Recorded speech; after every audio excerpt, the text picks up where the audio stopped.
To 100% तक, 100% तक, 100% तक बुआई हो चुकी है।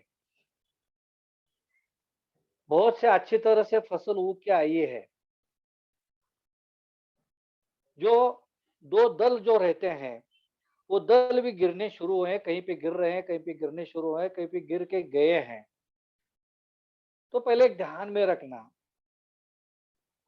कि बुआई के बाद 15 से 18 दिन के बाद एट एनी कॉस्ट, अभी चाहे सोयाबीन हो, धान हो, भुई मूंग हो, यानी कि मूंगफली हो, या अपना कपास हो, कॉटन, कौन सी फसल रहने दो, कम से कम 18 दिन, 15 से 18 दिन के बाद एक इम्पोर्टेंट स्प्रे है, वो मत भूलना, क्योंकि इससे ब्रांचेस बहुत आते हैं।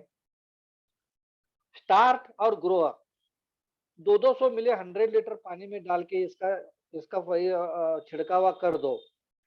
बहुत बढ़िया रिजल्ट मिल रहे हैं, बहुत बढ़िया रिजल्ट आ रहे हैं, बहुत से किसानों को मुझे फोन आ रहे हैं। तो ये फर्स्ट स्प्रे भूलना नहीं, किसी भी हालत में, चाहे 5 दिन लेट होना हुआ हो, किसका 20 दिन हुआ हो, किसा का 21 दिन 25 दिन हुआ, तो भी दे दो, उसको मत छोड़ो। ये फर्स्ट स्प्रे बहुत यानी बहुत इंपॉर्टेंट है। वो जो उसके डालियां आते हैं, डालियां, वो डालियां अच्छी तरह से ग्रो करने के लिए बहुत इंपॉर्टेंट स्प्रे है, इसलिए मत भूलो। फिर 21 दिन के बाद 25, 26, 27, 28 दिन में या 1 महीना 30 दिन में और एक जरूरत पड़ गई तो फिर से और एक स्प्रे ले लेना, ये बहुत इंपॉर्टेंट है। दूसरी बात, यदि 35 दिन होने के बाद अगले सोमवार हमारी जूम मीटिंग होगी, तब तक किसी के 35 दिन होते हो तो उसमें पिक और ग्रो अप, इसका एक स्प्रे लेना है, ध्यान में रखना है। पिक और ग्रो अप 35 दिन के बाद एक स्प्रे उसका लेना है। तो एक ग्रोथ अच्छी बढ़ने के लिए एक ज्यादा स्प्रे हो गया तो भी किसान कुछ नहीं करेगा, लेकिन उसको रिजल्ट बहुत बढ़िया आ जाएंगे। ये बहुत इंपॉर्टेंट है। धान के बारे में रिप्लांटेशन होता है, नर्सरी लगाते हैं, बुआई नहीं होती। तो बुआई करके नर्सरी उगाते हैं और नर्सरी फ्री रिप्लांटेशन होता है।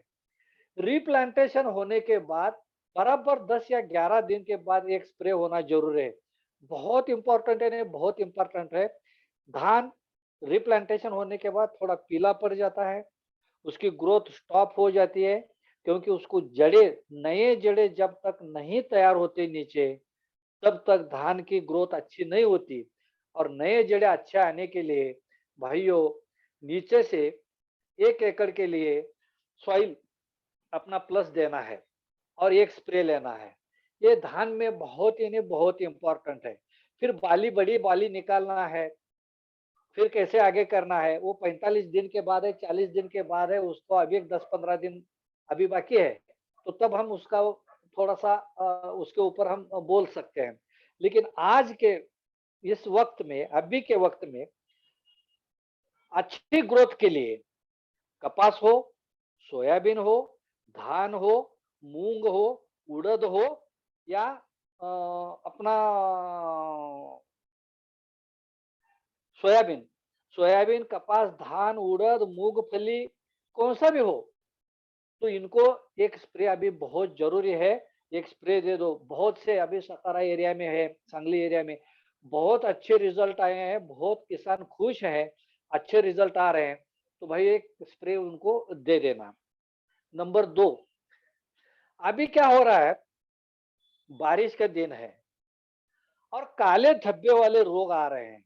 मुझे बहुत से फोन आ रहे हैं, मैं सभी को बोल चुका हूं, लेकिन अभी मैं इसका जिक्र करने जा रहा हूं कि कपास हो, सोयाबीन हो, धान हो, या कोई तरकारी, तरकारी माने कि वेजिटेबल्स, फिर उसमें बीन्स है, करेला वगैरह है, पूरे जितने तरकारी है उसके ऊपर ब्लैक धब्बा, काले धब्बे वाला रोग आ रहा है।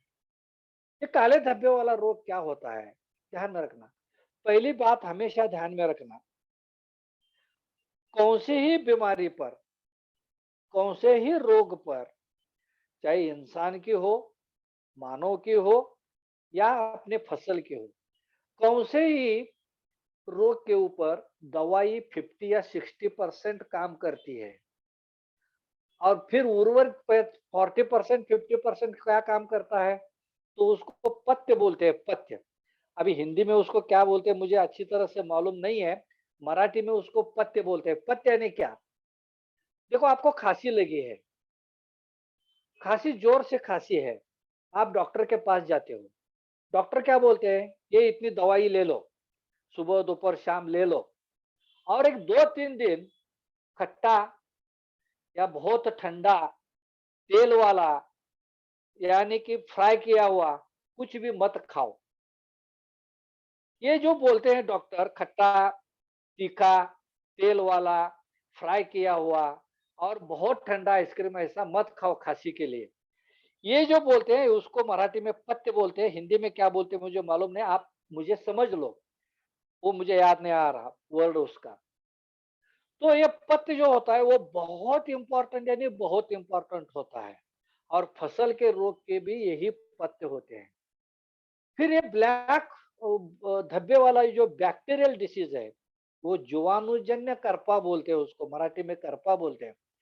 और ये दिन में ये बहुत यानी बहुत अटैक करता है, अगले 1 महीना 1.5 महीने में फसल को खत्म करके छोड़ता है। तो अभी उसकी शुरुआत है, यहीं पे जागो, किसान को आप सभी लीडर्स लोग बोलो कि आगे ये जाके ये धब्बा, काला धब्बा है, वो मोटा मोटा मोटा होता है, पीला पीला पीला होके जाता है, और पीला होके वो पत्ते को पूरा खत्म कर देता है, और पत्ते पूरे खत्म होते होते पेड़ को खत्म कर देता है, पूरे फसल को खत्म कर देता है।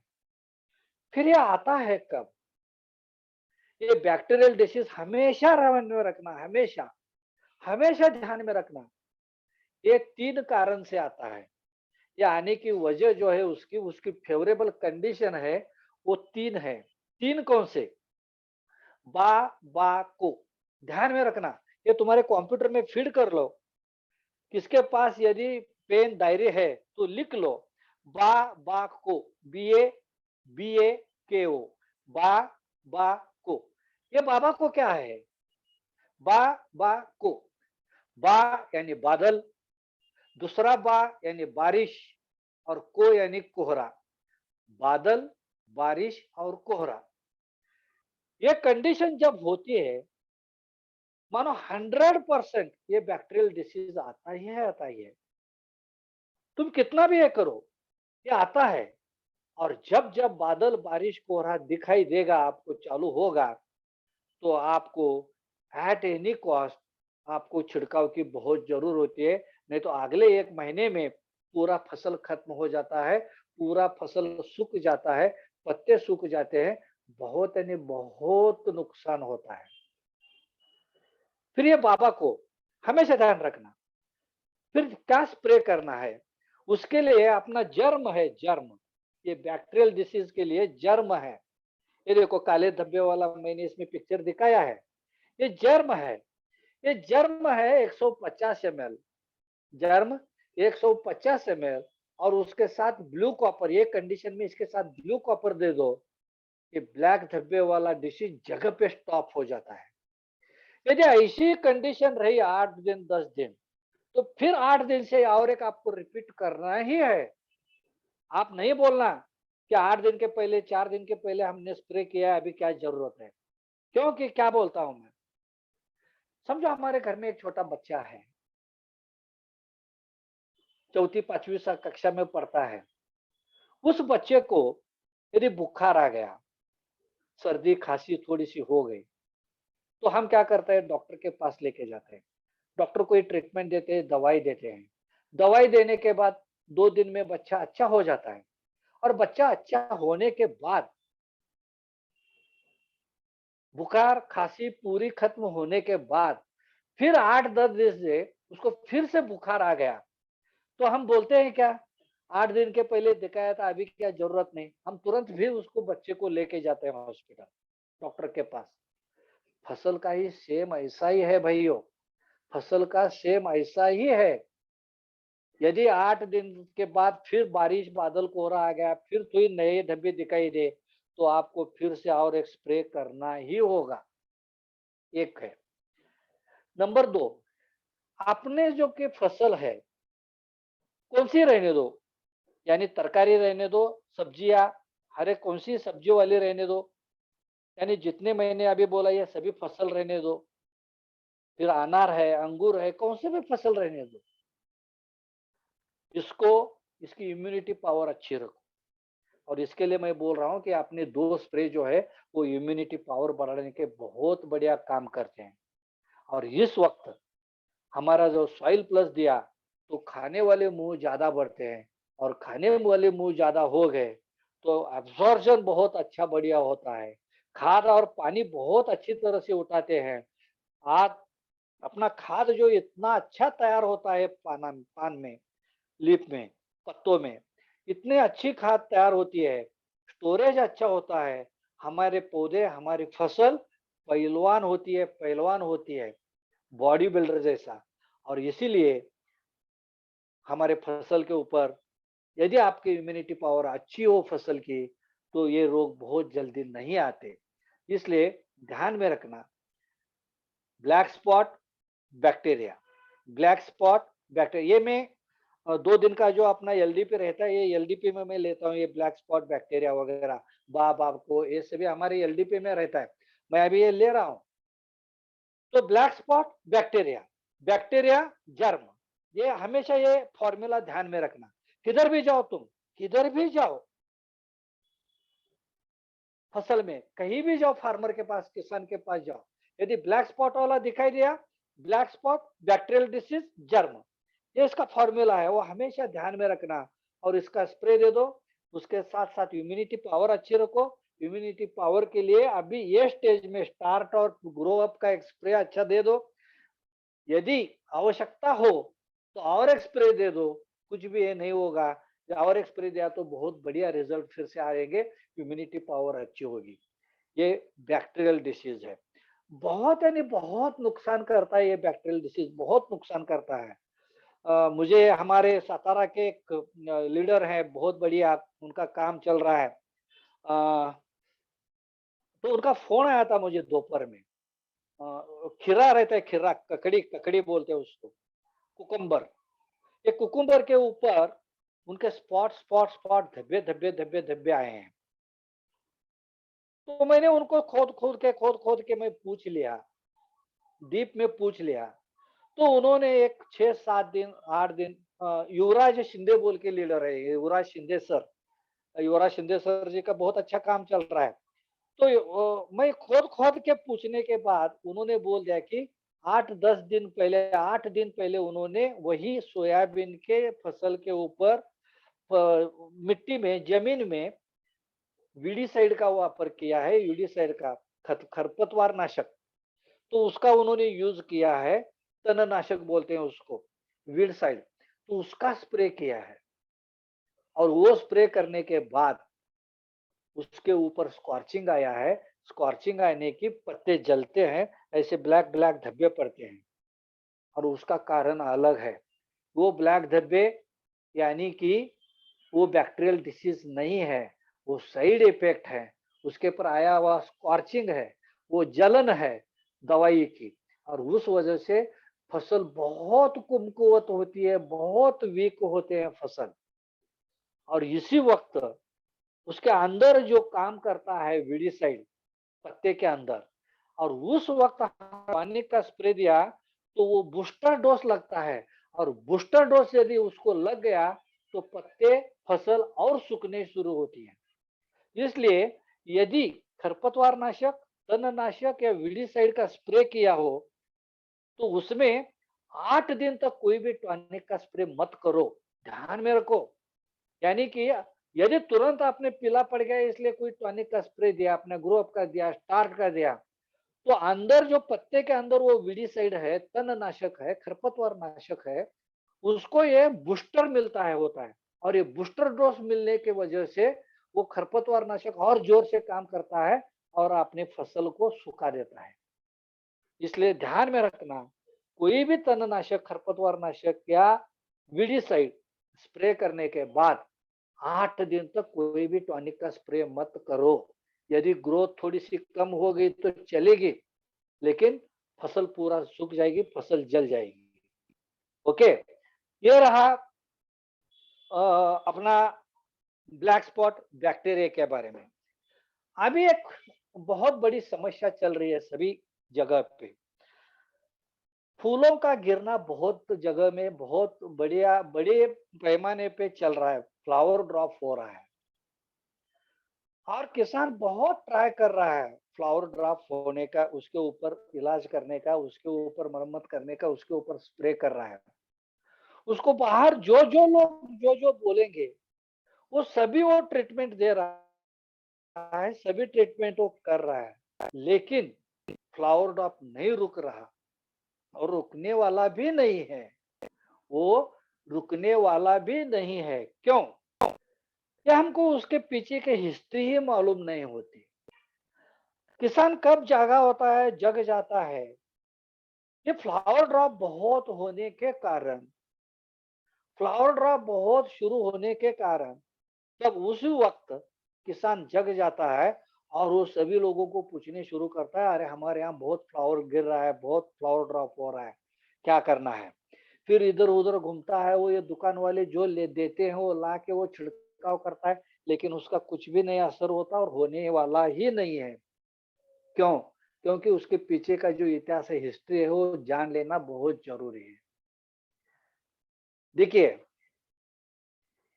जो कली रहती है, फूल की कली, कली का डंडा जो रहता है ऐसा चिपका हुआ रहता है, ये इसको यहाँ बीच में रहता है, ये पत्ता है, ये डंडी रहती है, ब्रांच, ये पत्ता है और उसके बीच में ये कली आती है।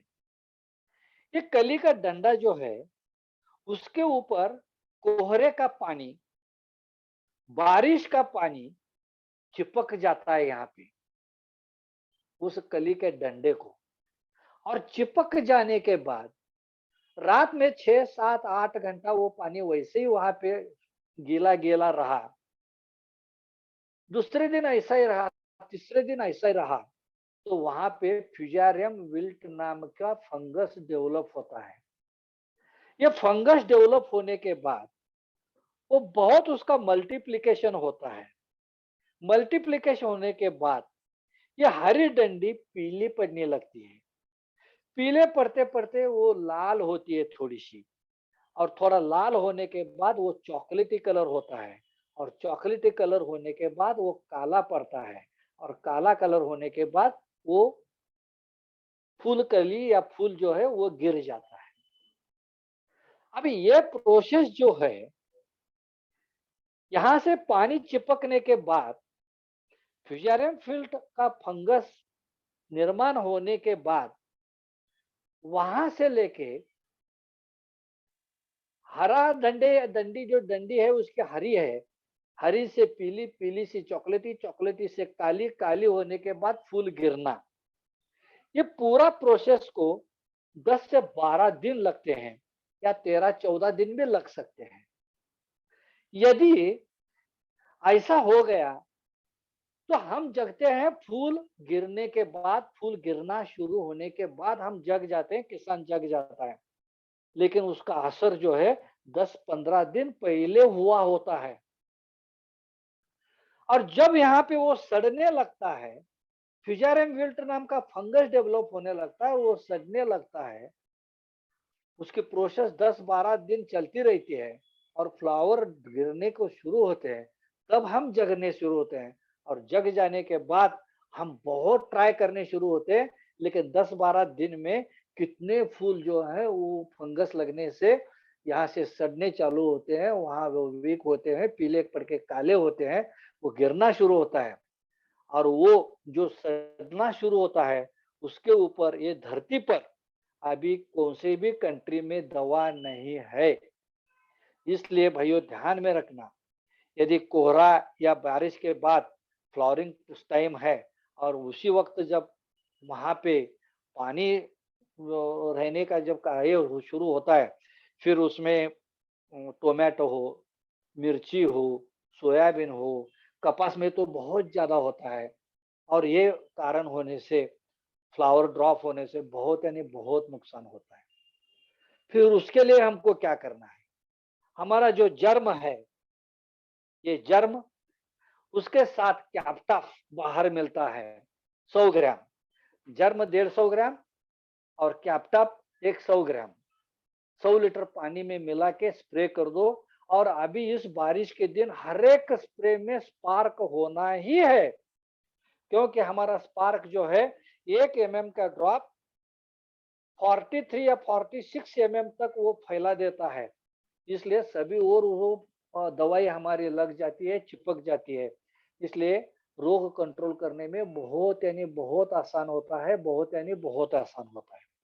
और भाइयों इसीलिए फ्लावर ड्रॉप होने के लिए, उसके लिए जर्म प्लस कैप्टाप किसी भी हालत में उसके एक एक स्प्रे कर दो। एक स्प्रे होने के बाद यदि फिर से कोहरा बादल आ गया तो 8 दिन के बाद और एक स्प्रे कर दो, तो कम से कम 50, 60, 70% फ्लावर बच जाएंगे। यदि फ्लावर गिरना शुरू हो रहा है, फ्लावर गिर रहे हैं, फूल बहुत से सड़ रहे हैं और वो ड्रॉप हो रहे हैं, तो भाइयों तुरंत स्प्रे करो। जितने सड़े हुए हैं फूल उतने गिर जाएंगे, आप डरना मत। तो आप क्या करते हैं, मैं स्प्रे कर रहा हूं लेकिन फूल गिरने थे ही रहे हैं। अरे ये पहले 10 दिन तो उसका इन्फेक्शन हुआ है, और जिस जिस फूलों के ऊपर इन्फेक्शन हुआ है वो गिरने ही वाले हैं। इसलिए हमेशा ध्यान रखना कि गिरने वाले फूल जब गिरते हैं तो गिरने दो, उसको उसको इन्फेक्शन हुआ है, क्योंकि गलती हमारी है, हम लेट जगे हैं, हमको मालूम नहीं है, इसलिए हुआ है। और इसलिए जल्दी से जल्दी स्प्रे करो, बचे हुए फ्लावर जो हैं वो तो हमको मिल जाएंगे। इसलिए अभी ये दिन में ये बहुत समस्या सभी जगह चल रही है। मुझे बहुत से कंट्री से, कर्नाटक से फोन आ रहे हैं, महाराष्ट्र से आ रहे हैं, एमपी से आ रहे हैं, छत्तीसगढ़ से आ रहे हैं। ये सभी और इसका बहुत यानी बहुत असर हो रहा है। हमारे महाराष्ट्र में तो विदर्भ, मराठवाड़ा, वहां पे बारिश बहुत हो रही है, वहां तो बहुत ये हो रहा है। और वहां ये जो जड़ें हैं, रूट्स जो है वो बहुत सड़ रहे हैं। और रूट सड़ने के बाद, जड़ें सड़ने के बाद हमारी फसल अच्छी नहीं आएगी, बहुत वीक हो जाएगी। यदि बारिश रुकने के बाद तुरंत उनको सॉइल प्लस एक एकड़ को 1 लीटर छोड़ने दो, आप बोल दो छोड़ने के लिए, बहुत जड़ें वापस आ जाएंगे। और जड़ें आने के बाद तुरंत उसका ग्रोथ चालू होगा, नुकसान कुछ भी नहीं होगा, बहुत फायदा हो जाएगा। क्या होता है, बहुत बारिश होने के बाद जो जड़ें होते हैं, रूट होते हैं, मराठी में उसके मुड़े बोलते हैं, मुड़े। ये जो जड़ें हैं, ये जड़ों को खाद और पानी उठाने के लिए उनके ऊपर का ऋणभार और धनभार की बहुत जरूरी होती है। उसके साथ साथ में उसको हवा की भी जरूरत होती है। इसलिए जिस जमीन में एरिएशन अच्छा, पिछले में इसमें बोल दिया था गन्ने के ऊपर, जिस जमीन में एरिएशन अच्छा रहता है वहां पे अपटेक बहुत अच्छा होता है। और इसलिए भाइयों, जब पानी रहता है, बारिश बहुत होती है, तो जमीन में एरिएशन नहीं होती, और एरिएशन नहीं होने के कारण जड़ें सड़ने लगते हैं। और जड़ें सड़ने लगने यानी कि खाने वाले मुंह कम हो जाते हैं, और खाने वाले मुंह कम हो गए तो ग्रोथ वहीं पे रुकती है, फसल पीले पड़ने शुरू होते हैं।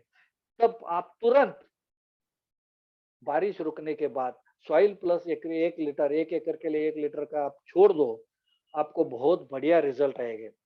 नीचे खल छोड़ना है और ऊपर से स्टार्ट और ग्रो अप का स्प्रे देना है, आपको बहुत बढ़िया रिजल्ट आ जाएंगे। ये एक बहुत बड़ी समस्या सभी तरफ चल रही है। अभी लास्ट में जो है, बहुत से फोन ऐसे आए कि ग्रोथ रुकी है, फसल पीली पड़ रही है। उसको डरो मत, क्योंकि मैं अभी जो बोल दिया, क्यों, यदि जमीन में पानी बहुत हो गया, पानी रुक गया, यानी कि कीचड़ हो गया, ऐसा एरिएशन अच्छा नहीं हुआ, तो ग्रोथ रुकती है, उसको डरने की कोई बात नहीं है। और इसी वक्त ये करना है, क्योंकि हम लकी हैं, हमारे किसान लकी हैं कि ये कंडीशन 45 डेज से 45 दिन से 55 दिन तक नहीं आई। यदि गर्भधारणा के पीरियड में ये ऐसा हो गया, तो आप कितना ही स्प्रे करो, कुछ भी करो, धान हो या कोई भी हो, उसकी बाली गर्भधारणा अच्छी नहीं होगी। फूलों का गिरना तो होता ही है और बहुत नुकसान होता है। इसलिए अभी तो अच्छा ये है कि वो अभी वक्त आया नहीं है, और इसलिए यदि जहां जहां पे फसल पीली हो रही है, ग्रोथ रुकी है, और जहां बारिश रुकी है, वहां पे तुरंत सॉइल उनको देने के लिए बोलो, सॉइल प्लस। वो बहुत जड़ें निर्माण होते हैं, बहुत नए जड़ें आते हैं, और जड़ें आने से ग्रोथ अच्छी शुरू होती है, और इसके लिए कुछ डरने की बात नहीं है, बहुत फसल अच्छी आ जाएगी। ये तो 3 अभी समस्याएं बहुत जोर से शुरू हुई है, सभी तरफ बहुत जोर से शुरू हुई है। तो इसके ध्यान में रहते हुए ये आप सभी लोग सजेशंस दे दो। जहां जहां पे टर्मरिक हो रहा है, नांदेड़ एरिया में टर्मरिक बहुत होता है, सांगली एरिया जो है, सतारा, सांगली, वहां पे टर्मरिक बहुत होता है। कई सांगली एरिया से छोड़ के कर्नाटक बाउंड्री में बहुत टर्मरिक होता है, यानी कि हलद बहुत होती है। उसके साथ साथ में जिंजर बहुत होता है। और ध्यान में रख लो भाइयों, हलद, टर्मरिक और जिंजर, इसके ऊपर ये ब्लैक स्पॉट वाला, धब्बे वाला जो करपा रोग बोलते हैं, वो बहुत आता है। और जहां जहां पे हलद और टर्मरिक यानी कि अपना जिंजर है, कुछ भी हालत में वो किसान को थोड़ा ट्रायल अपने दिखा दो। जहां जहां पे जर्म हमारा और ब्लू कॉपर, ये दोनों के कॉम्बिनेशन का स्प्रे यदि दिया हो, वहां कुछ भी करपा नहीं आएगा। और यही स्टेज है, ये अंदर बैक्टीरिया एंट्री करने का है। और इसका नंबर 2, इस वक्त में एक ध्यान में रखना है कि पौधों को जख्म कम से कम जख्म करना सीखो। किसी भी हालत में जितना तुम पौधों को जख्म करोगे, पत्ता फटेगा, यानी कि नीचे से पत्ता उखाड़ देते हैं, कुछ ये करते हैं। जितना जख्म पौधों को ज्यादा होगा, फसल को ज्यादा होगा, उसमें बैक्टीरिया अंदर एंट्री इतने जल्दी करते हैं। और ये बैक्टीरिया एक बार अंदर एंट्री के है, तो किसी को भी वो रुकते नहीं है, और वो रुकते भी नहीं है, और उसकी दवा के असर ज्यादा होती भी नहीं है उसके ऊपर। और फेवरेबल कंडीशन हो गया, बाबा को बादल, बारिश और कोहरा, बाबा को बैक्टीरिया आता ही है। और ये जिंजर और अपना हलद, इसको बचाना है आगे, तो उसको जख्म मत कम करो, कम से कम जख्म करो। नंबर 2, उसको हेल्दी रखो। नंबर 3, उसको पीला मत पड़ने दो। यदि पीला पड़ना शुरू हो गया, तो उसके साथ में हमारा स्टार्ट और ग्रो अप के साथ में चिलेटेड मैग्नीशियम उसमें डाल दो। एक हमेशा ध्यान में रखना, मैग्नीशियम की डिफिशियंसी हो गई तो पीला पड़ना शुरू होता है, और तुरंत हमको ग्रीन करना है, तो मैग्नीशियम थोड़ा उसमें डाल दो। मैग्नीशियम डालने से केमिकल नहीं होता, क्योंकि हमारे शरीर, हमारे प्रकृति को फास्फोरस की जरूरत होती है, कैल्शियम की होती है, मैग्नीशियम की होती है, जिंक की होती है। ये सभी टैबलेट्स में यही होते हैं हमारे मानव के। तो इसीलिए उसमें चिलेटेड मैग्नीशियम 100 ग्राम चिलेटेड ले लो, 100 ग्राम डालो और स्प्रे दो। 24 घंटे में हरा होना शुरू होता है। ये जिंजर और टर्मरिक हलद अपना सतारा एरिया, सांगली एरिया, कई सोलापुर एरिया में बहुत होता है, और नांदेड़ एरिया में ये बहुत होता है हलद। और जिंजर का एरिया तो थोड़ा कर्नाटक है, और सतारा एरिया में बहुत यानी बहुत होता है। तो ये फसल को अभी जो चालू है, ये जो वातावरण है, क्लाइमेट जो है, वो बहुत सुटेबल है बैक्टीरिया के लिए, बहुत सुटेबल है। तो थोड़ा ये इतना ध्यान में रखो। और ये करते हुए इतना किया, तो भाई ये ध्यान में रखो कि आपको, आपके फसल में ये काले धब्बे वाला रोग आने वाला नहीं, कम से कम आएगा। यदि आपने इतनी ट्रीटमेंट की, 1-2 स्प्रे इसके लिए जर्म और ब्लू कॉपर के स्पार्क डाल के, तो अपना बाजू वाला जो किसान है, समझो उसके खेती में 50% बैक्टीरियल डिसीज आया है, पीला पड़ रहा है, सूख रहा है, तो हमने 2 स्प्रे किए हैं, तो हमारे 2-3% या 4% या 5-5% के ऊपर हमारे यहाँ डिसीज नहीं दिखाई देगा, जब उसके पास 50% आया होगा। बाजू वाले का फसल, यदि बाजू वाले की फसल जो है जिंजर या अदरक की 100% गई बैक्टीरिया से, तो हमारे यहाँ 10% के ऊपर नहीं आएगा, ये गारंटी मैं देता हूँ, क्योंकि मैं पिछले 9 साल से 10 साल से ये ट्रीटमेंट किया है, सभी जगह किया है। नांदेड़ एरिया में तो लोग ये बहुत यूज करते हैं। ये हुए रोग के बारे में। अभी अगला जो है, हम बारिश होने के कारण हमको ट्रीटमेंट करने में बहुत दिक्कत आते हैं। ये प्रैक्टिकली पॉसिबल नहीं है, मालूम है, मैं भी किसान का बेटा हूँ, किसान का लड़का हूँ, मैं भी काम किया हूँ खेती में। ये पॉसिबल नहीं है, मेरे को मालूम है। अरे पॉसिबल नहीं है, इसलिए थोड़ा सा हम आलसी बन जाते हैं, और आलसी बनने के कारण हमको जो तकलीफ देने वाली जो बात है, तकलीफ देने वाली जो क्रिया है, वो है कीड़ा कीटक। और मैं जहां जहां पे जभी जभी बोला हूँ, ये ब्रह्मास्त्र तैयार करने के लिए बोला हूँ।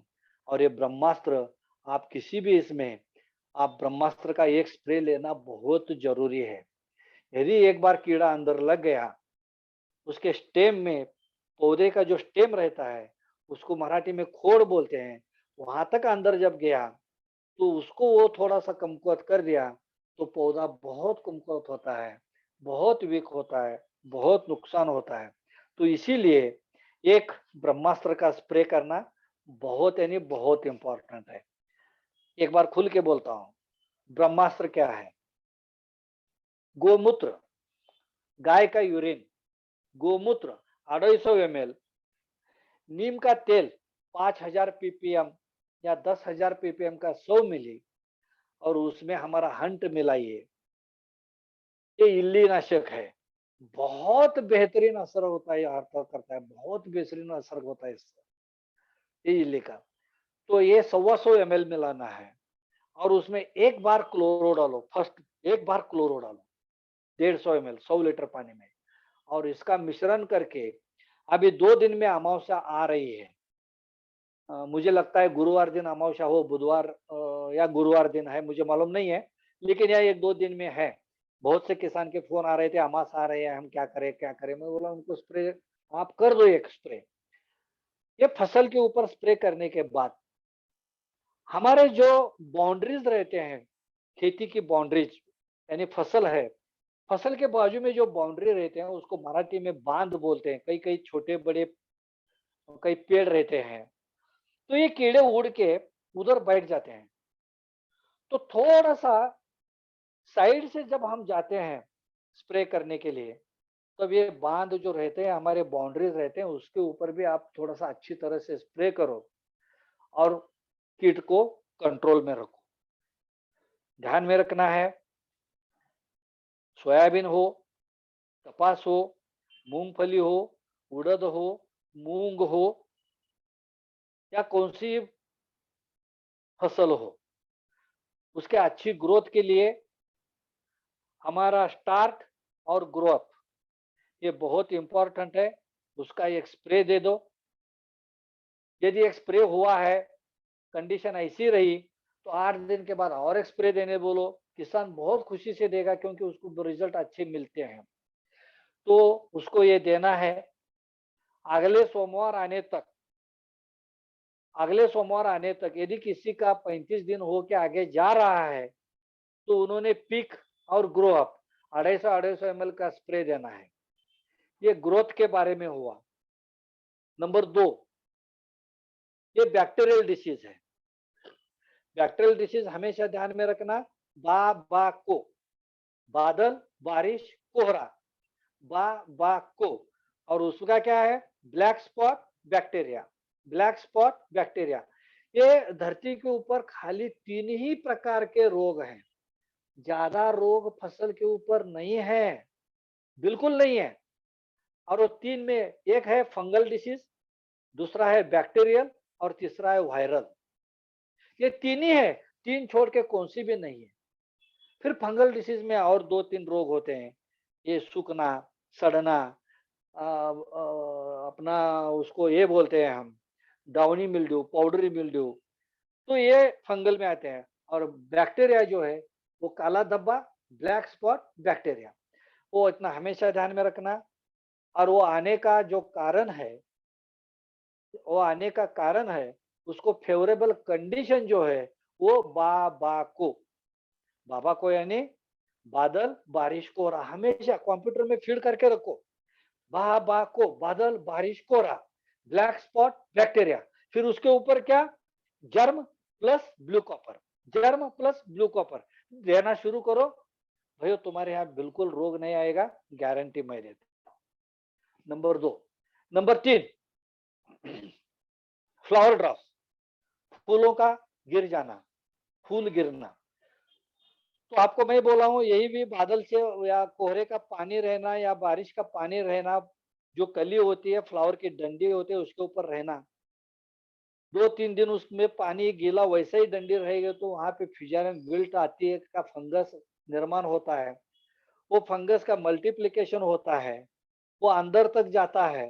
अंदर तक जाने के बाद वो अपना काम शुरू करता है और वो सड़ना चालू करता है। और सड़ने के लिए वो पीला पड़ जाता है, हरे का पीला होता है, पीले से लाल होता है, लाल से चॉकलेटी होता है, चॉकलेटी से काला पड़ता है, और काला होने के बाद फूल नीचे गिर जाता है। ये प्रोसेस होने के लिए 10-12-15 दिन लगते हैं। हम जगते हैं वो फूल गिरने के बाद, गिरना शुरू होने के बाद हम जगते हैं, लेकिन इसका इन्फेक्शन पहले 10-12 दिन पहले हुआ रहता है। और उस पीरियड में जितना इन्फेक्शन हुआ है ये सभी फूल गिर जाते हैं। इसलिए बादल बारिश शुरू हुआ तो हमेशा ध्यान में रखना स्प्रे हमको लेना है, जर्म प्लस ब्लू कॉपर। ये हुआ फ्लावर गिरने के लिए। दूसरी बात है, बहुत बारिश हुई, बहुत बारिश हुई, बहुत बारिश हुई, मैं बोलना भूल भूल गया, बहुत बारिश हो गई, जड़ें काम नहीं किए,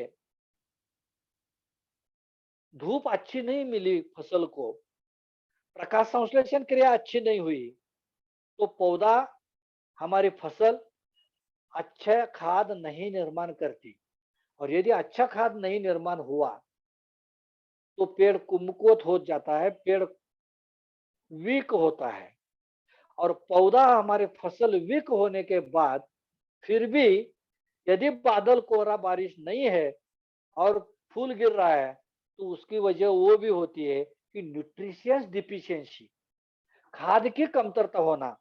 और यदि ऐसी कंडीशन हो, खाद की कमतरता दिखाई देने शुरू हुई, खाद की कमतरता कैसी होती है, पत्ते थोड़े से सिकुड़ जाते हैं, पत्तों की लंबाई चौड़ाई कम रहती है, इतना फसल दिखने में अच्छा नहीं रहता, उसके ऊपर लस्टर वगैरह नहीं रहता, ग्रोथ अच्छी नहीं होती। ध्यान में रखना प्रकाश संश्लेषण क्रिया बहुत कम हो रही है, उसको फोटोसिंथेसिस बोलते हैं इंग्लिश में। और ये फोटोसिंथेसिस क्रिया बहुत कम हुई है, और इसलिए पौधा, हमारा फसल खाद अच्छे तरीके से नहीं तैयार कर पा रहा है, और पौधे को खाद अच्छा नहीं मिल रहा, न्यूट्रिशियस डिफिशियंसी हो गई, इसलिए फ्लावर गिर सकते हैं। यदि ऐसी कंडीशन हो तो भाइयों अपना स्टार्ट और ग्रो अप ये अच्छा काम करता है। ऐसी कंडीशन हो तो उसके साथ में कॉम्बी 100 ग्राम मिला जाओ तो बहुत बेहतरीन रिजल्ट आपको मिल जाएंगे। ये हुआ फ्लावर ड्रॉप का। तीसरा अभी जो मुसीबत सभी तरफ चल रही है वो जिंजर और अपना टर्मरिक, हलद, तो उसके ऊपर ग्रोथ रुकी है, तो मैं बोला हूँ वैसे ही 2-2 स्प्रे देना है अपना स्टार्ट और ग्रोअप का, स्टार्ट और ग्रोअप का 1-2 स्प्रे देना है। भाइयों जिंजर और हलद उसको शुरू में 200-200 ml के बजाय 250-250 ml दे दो, क्योंकि वो नाजुक क्रॉप नहीं होते, उसके पत्ते बहुत रुंद होते हैं, चौड़े होते हैं, लंबे होते हैं, जाड़े होते हैं, तो उसको 250-250 ml दे दो। 200-200 ml से आपको रिजल्ट नहीं अच्छे आएंगे, उसका डोज 250-250 ml दे दो जिंजर और टर्मरिक को। मैं बोलना थोड़ा सा भूल गया था, तो अच्छी ग्रोथ के लिए वो स्प्रे दे दो। उसको जो करपा रोग आता है, बैक्टीरियल रोग होता है, उसको ऊपर आता है डिसीज, पत्ते पीले पड़ जाते हैं, तो जो पत्ते को ऊपर का टिप रहता है, वो टिप पहले पीला पड़ता है। पीला पड़ने के बाद वो सूखता है और पत्ता सूखते अंदर आता है और पूरा पत्ता गिर जाता है सूख के। ऐसे सभी पत्ते गिरने लगते हैं। बहुत प्लांट वीक होता है। नीचे हालत हमको अच्छी तरह से नहीं मिलती। तो यदि ये करना है, तो भाइयों ध्यान में रखना कि हमारा जर्म और उसके साथ में, जर्म के साथ में ब्लू कॉपर मिला के आप अच्छे तरह से एक स्प्रे उसको दे दिया, तो बैक्टीरियल डिसीज, धब्बे वाला डिसीज जगह पे स्टॉप होता है, जगह पे रहता है। दूसरी कोई भी महंगी दवाई किसान को लेने की जरूरत नहीं है। इतने इसके बड़े अच्छे रिजल्ट मिलते हैं। भैया अभी ये बारिश के दिन है और ये बारिश के दिन में जो जो अभी किसान को मुसीबतें आ रही है, मैं भी फील्ड पे विजिट कर रहा हूँ, जाता हूँ, देखता हूँ। बहुत से किसानों के लीडर्स लोगों के मुझे फोन आ रहे हैं और उसके लिए जो जो मुसीबतें अभी चल रही है, इसके ऊपर प्रताप सर जी उन्होंने प्रताप सर जी ने बोल दिया था, तो हमारा डिस्कशन हुआ सुबह में। तो मैं यही बोला कि अभी ये बहुत मुसीबत चल रही है, उसके ऊपर ले तो थोड़ा अच्छा रहेगा। उन्होंने भी ग्रीन सिग्नल दे दिया, तो ये इतना आप कर दो, आपको बहुत अच्छे रिजल्ट मिलेंगे, बिजनेस भी अच्छा होगा। भाइयों, मुझे लगता है आज का ये इतना काफी है। किसी को कुछ समस्या हो, कुछ को इसकी की शंकाएं हो, तो पूछ लीजिए please. Please sir, please host. Thank you very much sir. आपने बहुत अच्छी जानकारी दी। जो आज के हालात हैं, आज जिस तरह से लोग समस्याओं से, हमारे किसान भाई का समस्या है, आपने बहुत अच्छे तरीके से गाइडलाइन दिया है और उम्मीद करते हैं कि इसको लोगों ने काफी अच्छे से सुना और इसको लिखा भी होगा। अगर किसी का कोई प्रश्न हो तो आप हैंड रेज कर सकते हैं और पूछ सकते हैं। हालांकि आपने जिस तरीके से समझाया है तो काफी प्रश्नों का उत्तर ऑलरेडी आपके जानकारी में ही थी। तो थैंक यू सर कि आज के जो हालात हैं, आज का जो समय है जिस तरीके से, वो काफी क्रिटिकल है, थोड़ा सा वातावरण चेंजेस होने की वजह से। तो उम्मीद करते हैं कि सब लोगों ने काफी अच्छा इसका जानकारी प्राप्त किया है। So once again thank you very much आपको सर।